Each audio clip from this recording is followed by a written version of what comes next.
ఏమండి మన గౌతమ్ గౌతమ్ అమ్మా గౌతమ్ గౌతమ్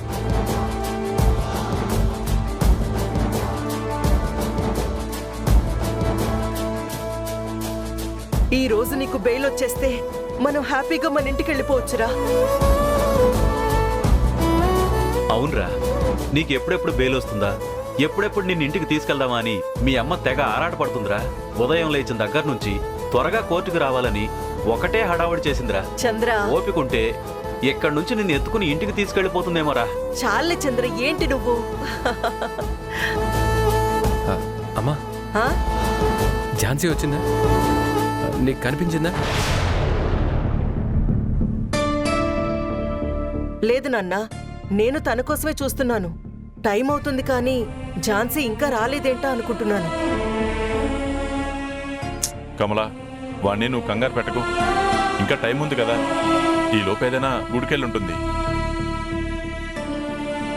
లేదు నాన్న, తను గుడికెళ్ళినా ఈ పాటికి వచ్చేసేది. ఝాన్సీ ఎప్పుడు ఇంత లేట్ చేయదు. ఏదైనా కేసు ఉంటే 1 hour ముందే కోర్టుకు వచ్చేస్తుంది. రేయ్ గౌతమ్, ఎందుకురా కంగారు? తనేమైనా చిన్నపిల్ల, తనకు తెలియదా టైంకి రావాలని? గౌతమ్, లోపలికెళ్ళి కూర్చుందాం. ఈ లోపు ఝాన్సీ వచ్చేస్తుంది. నాన్న, ఒకసారి ఝాన్సీకి ఫోన్ చేయండి నాన్న. ఎక్కడుందో ఏంటో. జడ్జి గారు కూడా వచ్చినట్టున్నారు. తన నెంబర్ నా దగ్గర లేదు గౌతమ్. మీ అమ్మ దగ్గర ఉన్నట్టుంది. మీ అమ్మ చేస్తుంది, నువ్వేం కంగారు పడకు. అమ్మా, ఝాన్సీకి ఒకసారి ఫోన్ చేయమ్మా.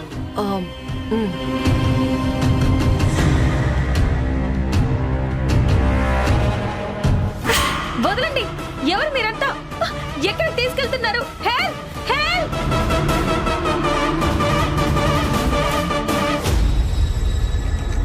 ఏ, వదలరా! ఎవరు మీరు? ఎక్కడికి తీసుకెళ్తున్నారు?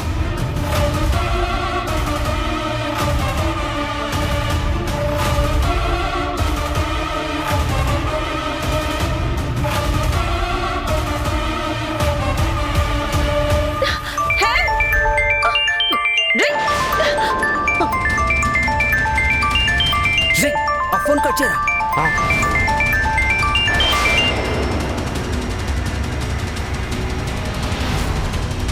బండిలోకి ఎక్కించగానే ఫోన్ తీసుకుని స్విచ్ ఆఫ్ చేయాలని తెలియదారా? ముందు అర్జెంట్గా స్విచ్ ఆఫ్ చేసి ఆ ఫోన్ బయటకు విసిరే. లేదంటే ఫోన్ ట్రాక్ చేస్తే మనందరం దొరికిపోతాం. ఆ తలనొప్పులన్నీ ఎందుకు, ముందు అర్జెంట్గా విసిరే.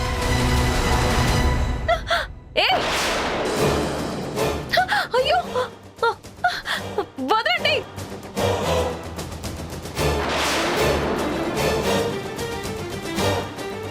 మాట్లాడలేదండి, సడన్ గా స్విచ్ ఆఫ్ అయిపోయింది.